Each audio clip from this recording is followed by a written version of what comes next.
time, not that we ever would have, but other people say that Henny Gerland had the manuscript and they changed trains in Barcelona, there were police outside, they got nervous and they left it on the seat, either because they didn't want to be implicated if they were caught, or they forgot it in their anxiety. And that was another. And who knows? That would be blaming them, and then Joe would be nervous as he read this account that was written by his mom some, I forget, not some weeks after the experience. When she lost the card that Benjamin had written to Adorno and some others. So she tried to create it in her mind. The reason for my question has to do with the drastic difference between this film and the films that we've seen over the last couple of days. I think, for example, the headshots that you mentioned yourself as the film began, but also the completely, it seems to be different kind of use of film footage and photographs, which here seem to kind of support the received notion of, chronology that we've been given, as compared to, more obscure histories of, women and how they've been represented in film. And we see images of images being cut up and changed. Yeah. Oh, yeah. You know why? He's talking about the lesbian work that I've been showing. Because I'm a lesbian, I can work with my own history in a free-form way. I can show it achronologically, and I can suture disjunctive images. This isn't my history. I felt responsible to these people, and so I made a choice to go a different direction, and also to make a film that would reach a wider audience. I'm not saying I'm going to continue that. In the next film, which is about resistors, artists, and lesbians, I finally found them all together. I really looked when I was in Cassis, and all the resistors I found said we could care less about sex during this time. We don't know who anybody was, nobody cared, And of course you see a Hollywood movie, it's all about romance, with the resistors. I forget the name of the one I saw.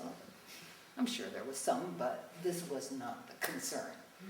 But now Claude Cahun, you probably know her, the surrealist portraiture, the photographer, C-A-H-U-N. I used to say Cahun. Claude Cahun and her partner Marcel Moore resisted on the Isle of Jersey through very creative acts, like artistic acts. So this is really exciting material to bring to the fore. And about 2 other people are working on films on the same subject. So next year you'll have 3 films to choose from and look at the techniques. You had something. Yes, yeah.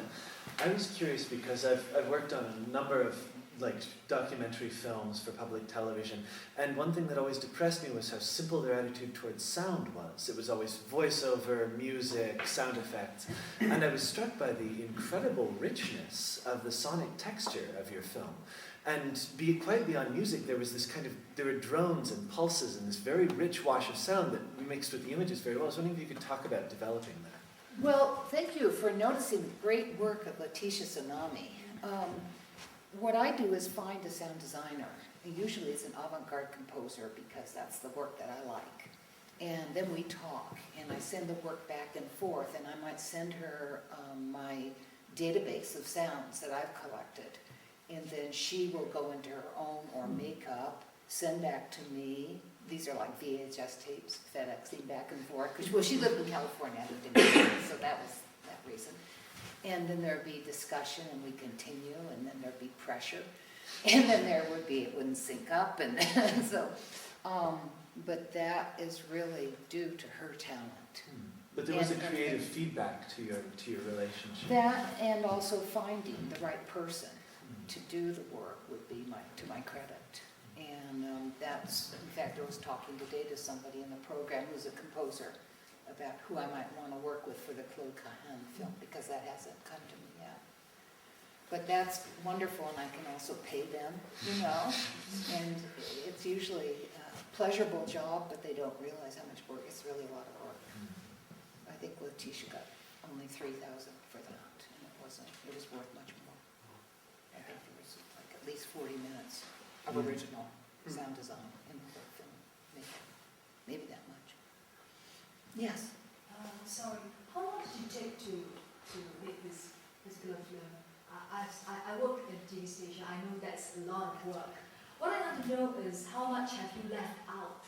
Because I'm sure you've done lots of interviews, you've done lots of research. One thing about doing programs or documentaries is like, what do you put in, what do you leave out? So we'd like to know, perhaps what you've left out. That's a good question. Being an independent filmmaker with a very small budget, I use most everything I have.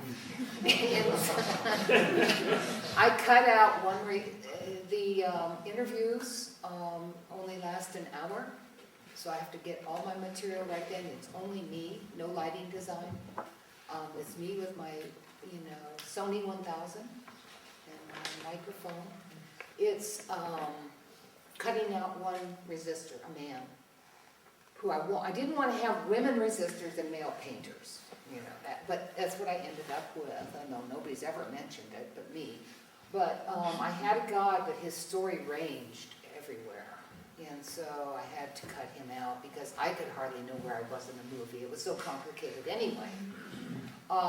And then the scraps of archival material, some of those were really from educational French films. I would just choose from anywhere because I didn't have the money. Harvard Archive let me have stuff for free. And then I found the wonderful footage by Carrie Wagner, who's deceased, but she'd given 16 crates of color film. She was rich and wealthy, and she used to travel around the world with a 16mm camera, shooting from the trains, and she went to Europe in 45 right after the war.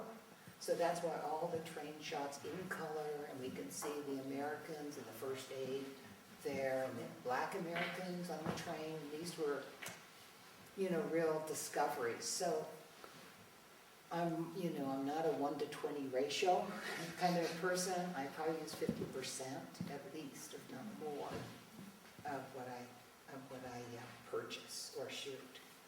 So, sorry, how long did it take? It took me about a year to edit it, and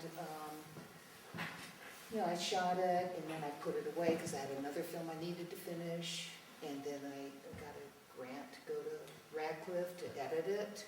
And then I thought I was through, but I came back and took this guy out in the summer, and then the sound mix, which was done professionally, was another month, and costly. And there's all these little details at the end. So what can I say altogether? 1.5 to 2 years would be my guess.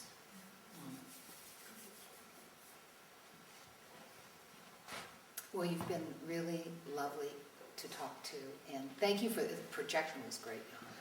Thank you.